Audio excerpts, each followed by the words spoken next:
नमस्कार, मैं हूं संजय शर्मा। आप देख रहे हैं 4 PM यूपी। चुनाव पास में आ रहे हैं तो पता नहीं भारतीय जनता पार्टी क्या-क्या करने जा रही है। चंदा चोर कौन है कि छुपा है? बच्चे-बच्चे को मालूम है खेल कौन किसने किया, क्यों किया। लेकिन क्लीन चिट जो तावड़े साहब महाराष्ट्र में पैसे बाँटते हुए पकड़े गए वो यूपी के प्रभारी। अमित शाह डरे हुए हैं जैन जी जैन अल्फा से। बच्चे सड़कों पे आ रहे हैं और सरकार सो रही है। दैनिक भास्कर के राजनीतिक संपादक केपी मलिक से मैंने विस्तार से बातचीत की। आपको मजा आएगा, चलते हैं उनके पास। 4 PM न्यूज नेटवर्क में बहुत बहुत स्वागत है केपी मलिक साहब, आपका हार्दिक अभिनंदन। बहुत बहुत धन्यवाद संजय जी। आभार आपका भी और हमारे दर्शकों का भी। आज आपने जो है कोट पहना है मुंबई में। ठंड तो है नहीं मुंबई में कि कोट पहना जाए, कुछ मुझे लग रहा है जब विशेष मैं बात है। आजकल जब मैं सुबह कपड़े पहनता हूँ तो मैं सोच लेता हूँ कि शाम को आप मेरी खिंचाई जरूर करेंगे मेरे शो पे। अब मैं मुंबई वाला नहीं हूँ नहीं तो नहीं, मैं कोट खिंचाई सूट पहन।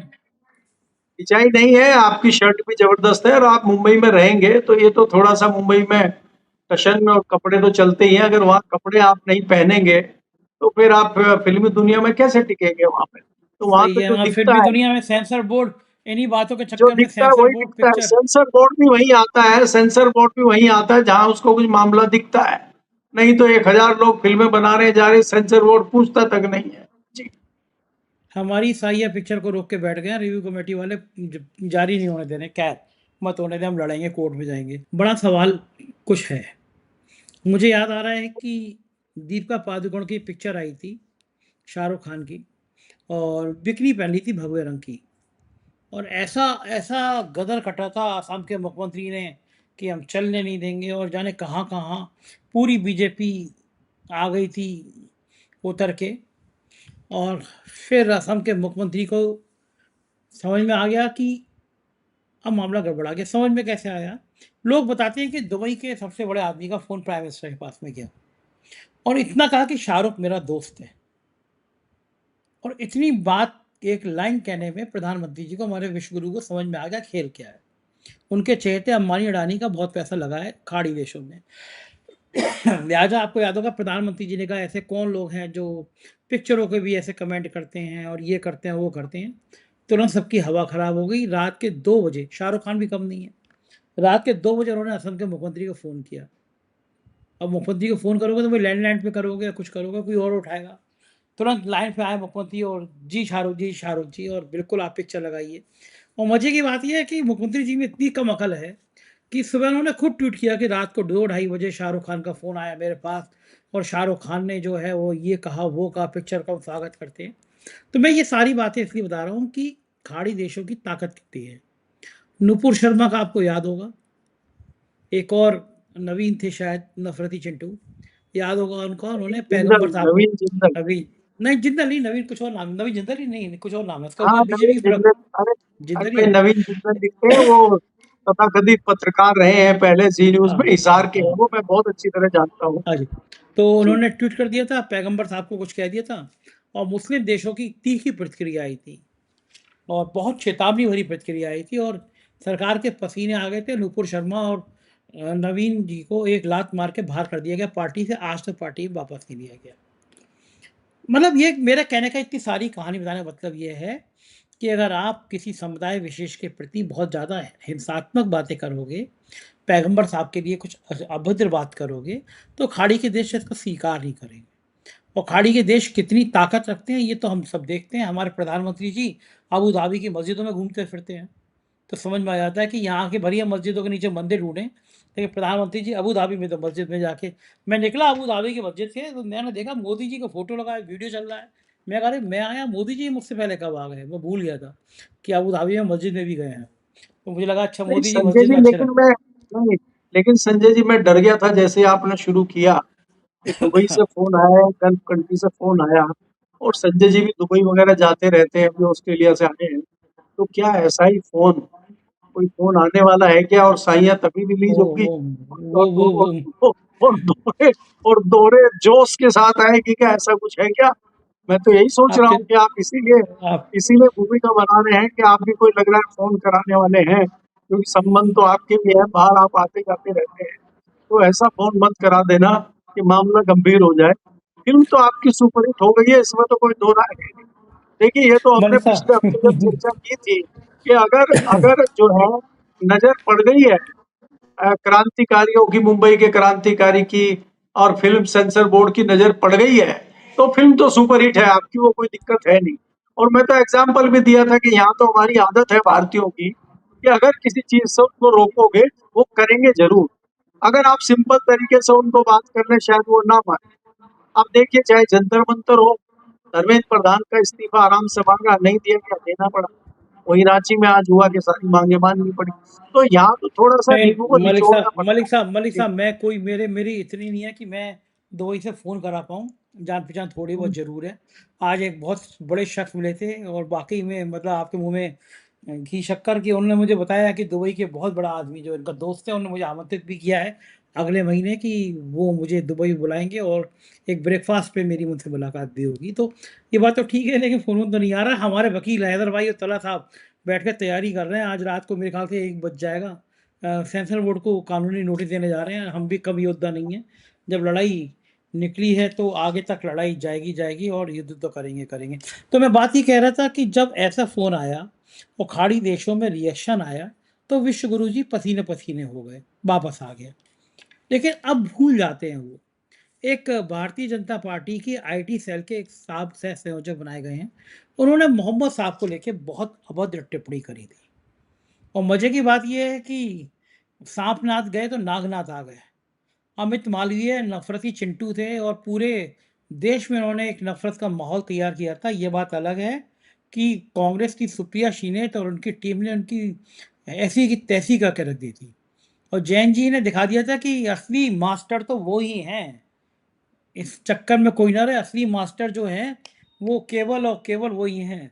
तो इन नफरती चिंटुओं को दोबारा से वे कमान देने का मतलब क्या होता है, क्या लगता है? संजय जी, देखिए, जिस प्रकार से आप कह रहे हैं, जिस तरह से भारतीय जनता पार्टी का आईटी सेल काम करता है, जिस तरह से भारतीय जनता पार्टी शाम दाम दंड भेद करके और हिंदू मुस्लिम करके अभी तक जीतती रही है, पिछले कुछ इलेक्शनों में, चाहे वो बिहार का इलेक्शन हो, चाहे वो वेस्ट बंगाल का इलेक्शन हो, और जो आपके सामने इलेक्शन खड़ा है उत्तर प्रदेश का, भारतीय जनता पार्टी का मीटर डाउन हो गया है, बुखार उतर गया है, टेम्परेचर डाउन आ गया है। अब जो ये हिंदू मुस्लिम वाला जो हाथी था भारतीय जनता पार्टी का, अब ये खड़ा नहीं हो रहा है। इसको तमाम इंजेक्शन लगाए जा रहे हैं और भारतीय जनता पार्टी इस नतीजे पे पहुंची है कि हिंदू मुस्लिम वाला जो हाथी है ये बैठ चुका है और ये नहीं उठ रहा है, तो कुछ नया करना पड़ेगा।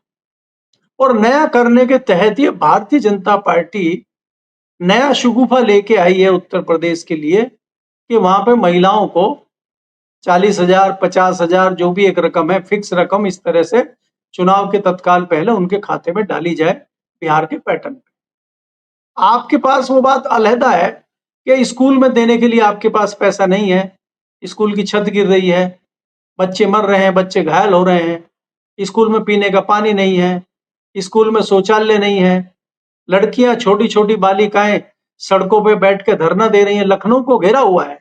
आप ये देखिए, जो उत्तर प्रदेश की राजधानी है, वहां लड़कियों का, छोटे जेनजी का, अल्फा का वहां पे आंदोलन चल रहा है। शर्म की बात देखिए। और ये कह रहे हैं कि हम महिलाओं के अकाउंट में पैसे डालें। महिलाओं के अकाउंट में पैसे डालने के लिए करोड़ों रुपए आपके पास है, लेकिन स्कूलों में पैसा देने के लिए आपके पास नहीं है। पहली बात, आप भर्ती नहीं कर रहे। 2018 से आज तक कोई भर्ती नहीं हुई है अध्यापकों की। जो अध्यापक हैं उनको आपने दूसरे काम पे लगाया हुआ है। ऐसा वो एसआईआर की प्रक्रिया कर रहे हैं, वो अभी जनगणना कर रहे हैं। दूसरी जो कानूनी सरकारी योजनाएं आती हैं वो उसमें लगे हुए हैं। तो बच्चे पढ़ेंगे कहाँ? बच्चों को पढ़ाएगा कौन? बच्चों की पढ़ाई कहाँ हो? या ये कोई साजिश है कि बच्चों को पढ़ाया ही ना जाए, बच्चों को एक दूसरी लाइन में लगाया जाए? और ये क्या कावड़ की संख्या इसीलिए बढ़ रही है क्या? आपको कहीं खतरा है क्या कि अगर ये बच्चे शिक्षित हो गए और ये बच्चे पढ़ लिख लिए तो ये आपसे सवाल पूछेंगे, ये आपकी नीतियों पे सवाल पूछेंगे, तो इसलिए इनको शिक्षित ही ना होने दो। ये कोई ऐसी साजिश है क्या? तो बहुत सारी चीजें संजय जी चल रही हैं। भारतीय जनता पार्टी का एक नया मामला ये आ गया, ये जो आप कह रहे हैं, चाहे नफरती चिंटू ले आइए आप, और चाहे अमित मालवीय की जगह किसी दूसरे सुमित मालवीय को ले आइए, किसी को ले आइए, अब ये वाला हाथी तो खड़ा होने वाला है नहीं, ये तो बैठ गया है। अब आपको नए तरीके से सोचना होगा। देखिए आपको मुझे नहीं याद आता, आपको याद आता हो तो बताइए, पिछले कुछ सालों से, कई सालों से कोई दंगा आपको कहीं दिखाई दिया? कोई मुस्लिम समाज की तरफ से कोई एग्रेसिव कहीं से कोई घटना आपको दिखाई दी कि जिसमें मुस्लिम समाज कोई एग्रेसिव हो गया हो? कोई इक्का-दुक्का छोटी-मोटी घटनाएँ हो गई हो उसको छोड़िए। कोई बड़ी घटना, कोई बड़ा दंगा, कहीं मुसलमानों ने उस तरह का आक्रमण किया हो, कोई कहीं हल्ला बोल दिया हो, कहीं पत्थरबाजी हुई हो, एक घटना मुझे आप बताइए। वो तो कह रहे हैं हमें कोई दिक्कत ही नहीं है, मोदी जी की सरकार बहुत अच्छी है, हमें 5 किलो राशन मिल रहा है। एक आदमी को 5 किलो राशन मिलता है, घर में 10 आदमी है, तो हमारा तो 25 किलो राशन आराम से आ रहा है, 50 किलो, हमें कोई दिक्कत नहीं। दिक्कत बाकी लोगों को होगी, उनको कोई दिक्कत नहीं है।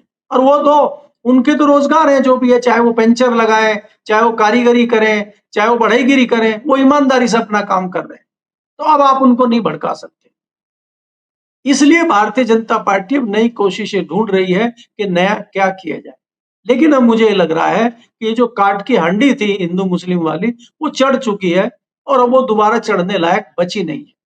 इसलिए भारतीय जनता पार्टी को कुछ नया निकालना पड़ेगा।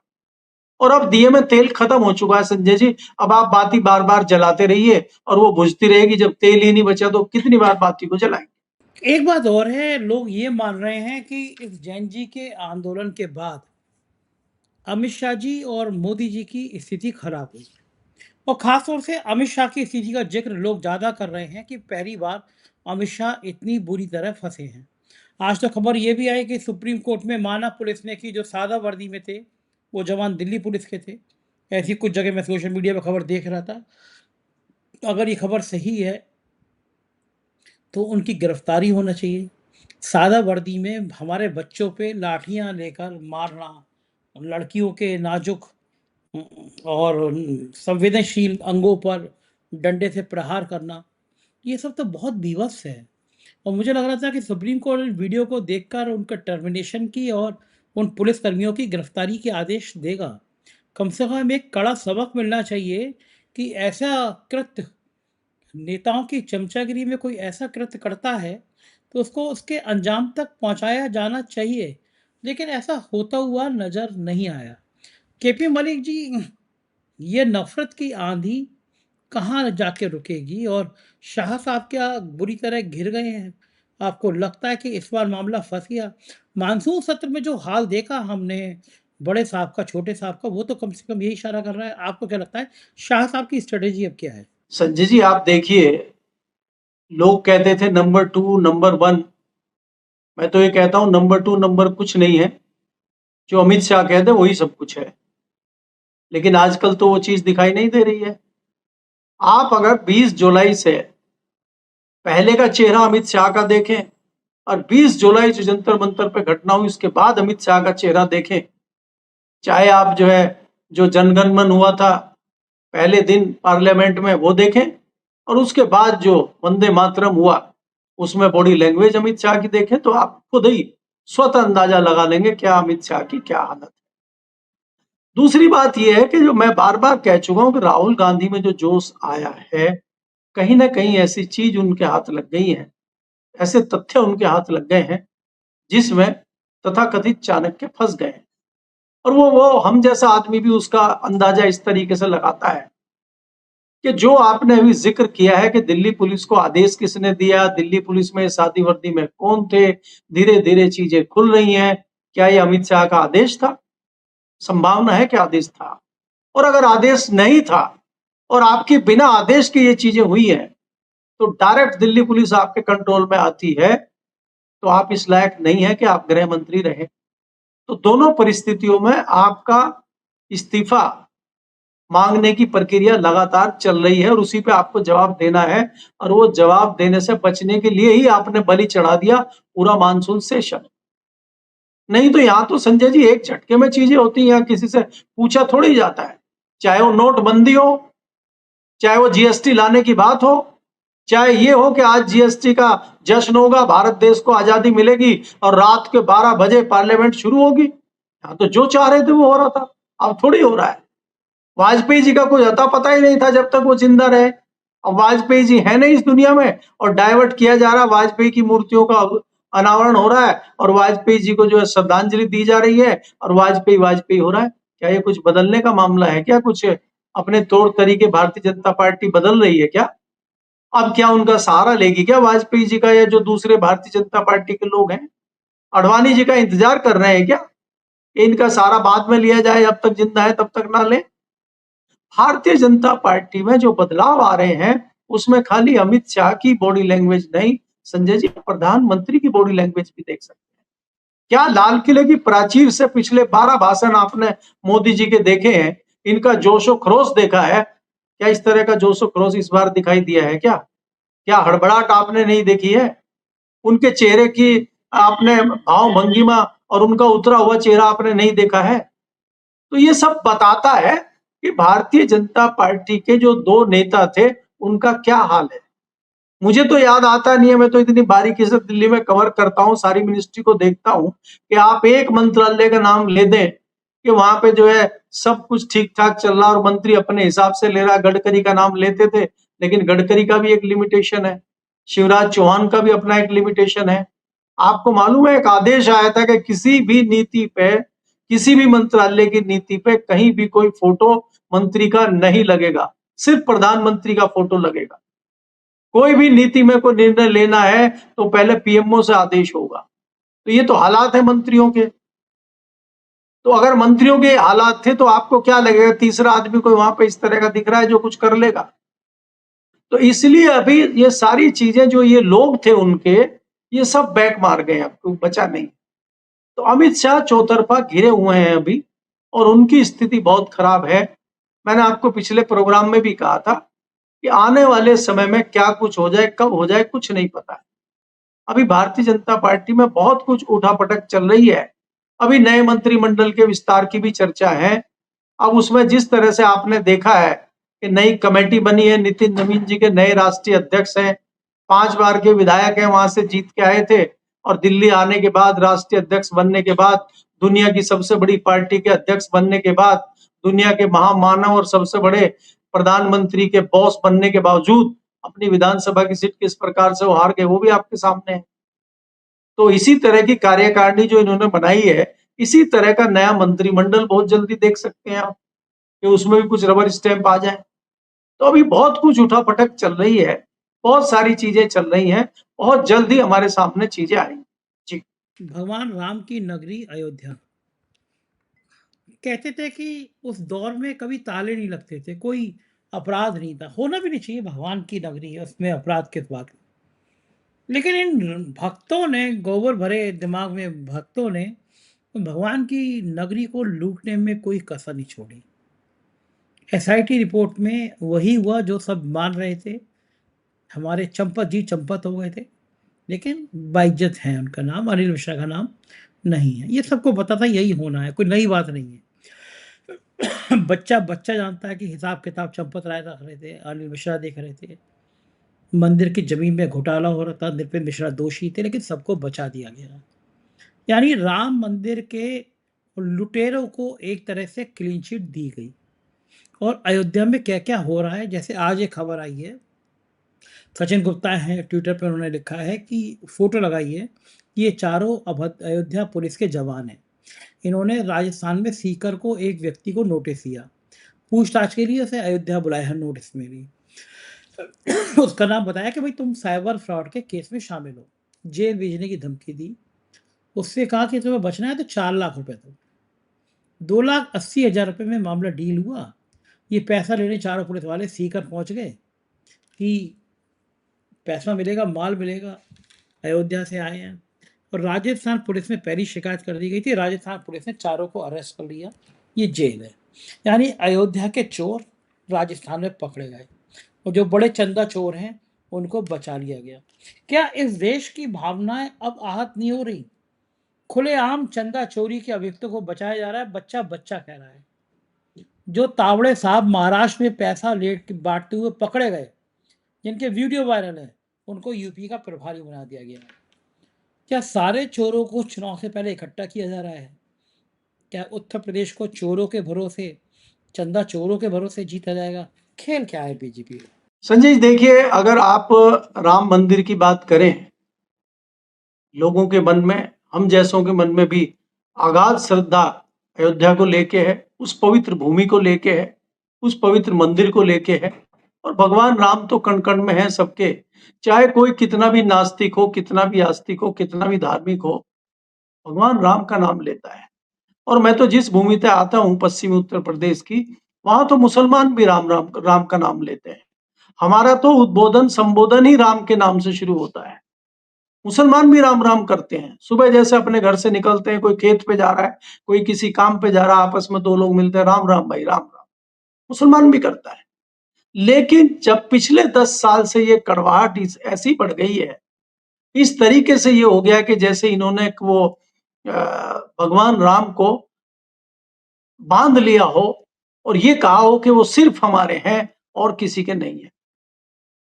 अयोध्या में जितने लोग हैं, मुझे लगता है कि बहुत बड़ी नगरी है, और उस नगरी में जो लोग वहां रहते हैं उनकी कितनी श्रद्धा है, और वो कैसे भुगत रहे हैं इस तरह के लोगों से।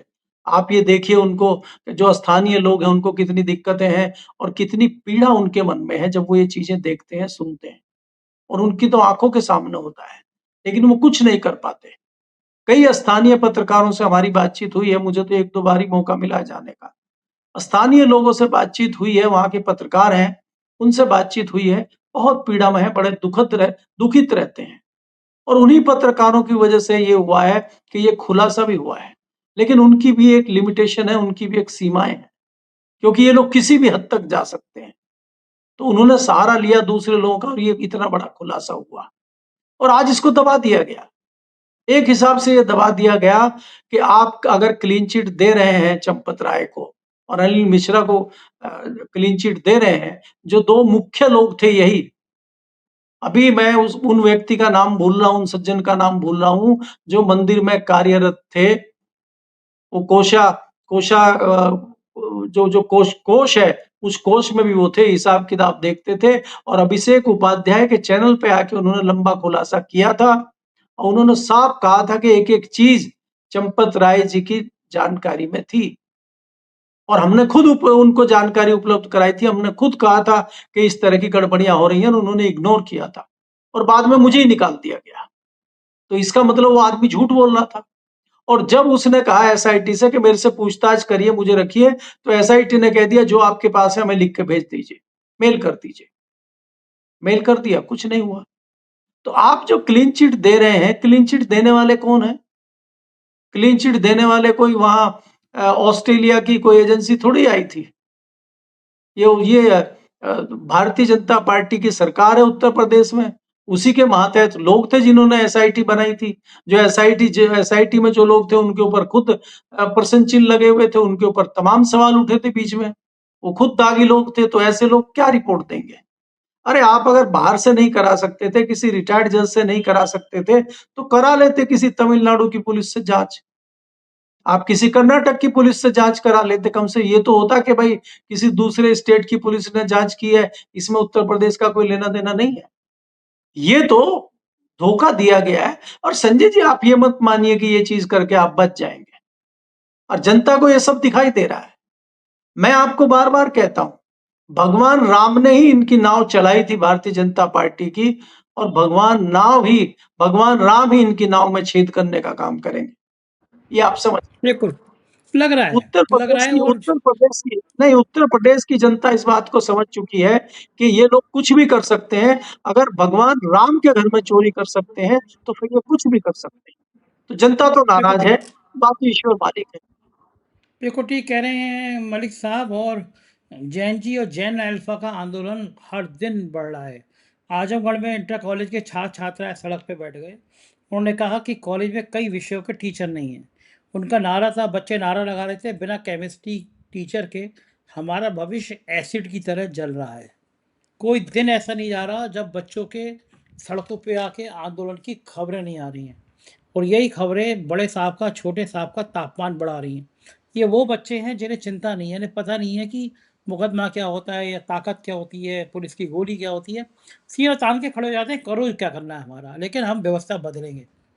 और साहब को डर लगने लगा है, मैं कहना नहीं चाहता, लेकिन कुछ देशों में ऐसी ही क्रांति हुई है। साहब को डर लग रहा है। राजस्थान में स्कूलों में वीडियो बनाने पे पाबंदी लग रही है।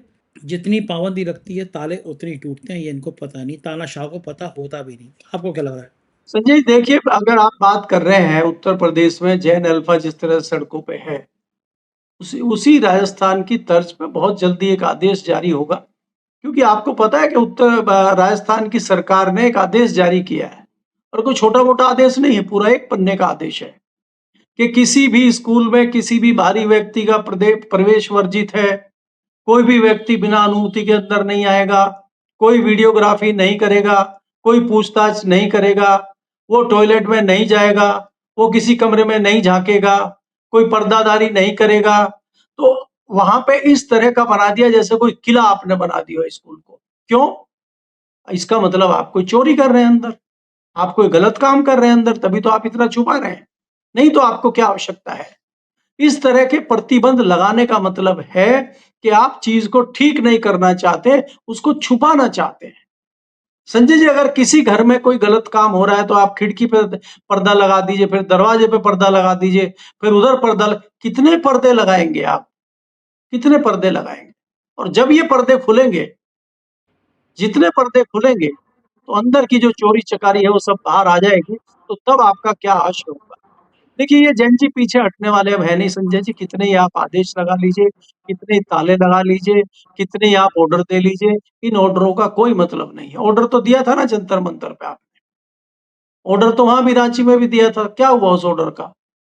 ऑर्डर तो अमित शाह ने भी दिया था पुलिस को। क्या हुआ उसका? तो ये ऑर्डर धरे के धरे रह जाते हैं जब लोग सड़कों पे उतरते हैं।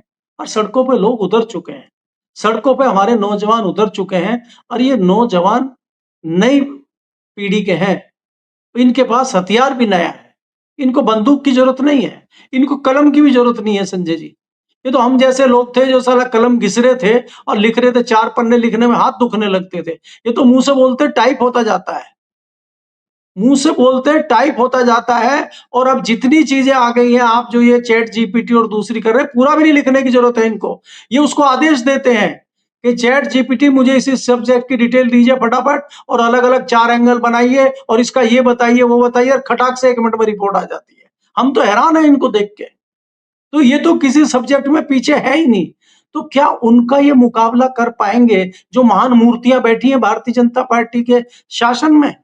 भारतीय जनता पार्टी के जो विद्वान मुख्यमंत्री हैं, भारतीय जनता पार्टी के शिक्षा मंत्री का नाम आपको भी नहीं पता होगा, मुझे तो पता ही नहीं है। मैं तो मंत्रियों के, केंद्र के मंत्रियों के नाम नहीं जानता, वहां के तो क्या। तो ये जो विद्वान मंत्री इनके बैठे हैं, क्या ये जनजी का मुकाबला कर पाएंगे आज की टेक्नोलॉजी में? तो इनको तो भागना ही पड़ेगा संजय जी, क्योंकि इनके पास बिल्कुल। बोलने को कुछ नहीं। और गिरिराज बिल्कुल सिंह ठीक। जैसे लोगों के पास कुछ नहीं है। गिरिराज सिंह से कोई फोटो हाथ लग जाए कहीं व्हाट्सएप पे, कुछ आके उसको डाल के पूछते हैं कि राहुल गांधी जी किसके साथ बैठी? ये तो मंत्रियों का हाल है। तो अगर इस तरह के मंत्री होंगे, तो फिर सरकार क्या कर रही होगी, इसका अंदाजा आप इससे लगा सकते हैं। जी। बिल्कुल ठीक कह रहे हैं मलिक साहब, हालात यही बन रहे हैं, हम लोगों की निगाह रहेगी। बहुत बहुत शुक्रिया, समय दिया आपने, बातचीत की। ये थे केपी मलिक जी और बातचीत कर रहे थे राजनीति की। आप सोचिए क्या हाल है, मंदिर के चंदा चोरों को इतनी क्लीन चिट, कोई डर ही नहीं है। राम मंदिर के संग खिलवाड़ हो सकता है तो मैं और आप क्या खेत की मूरियां, आपको मुझको तो हिंदू मुसलमान के खेत में जाके साहब लोग मौज काट लेंगे। सही कह रहा हूँ या गलत, बताइएगा जरूर। चैनल को सब्सक्राइब और ज्वाइन कर लेंगे तो मुझे अच्छा लगेगा। Thank you.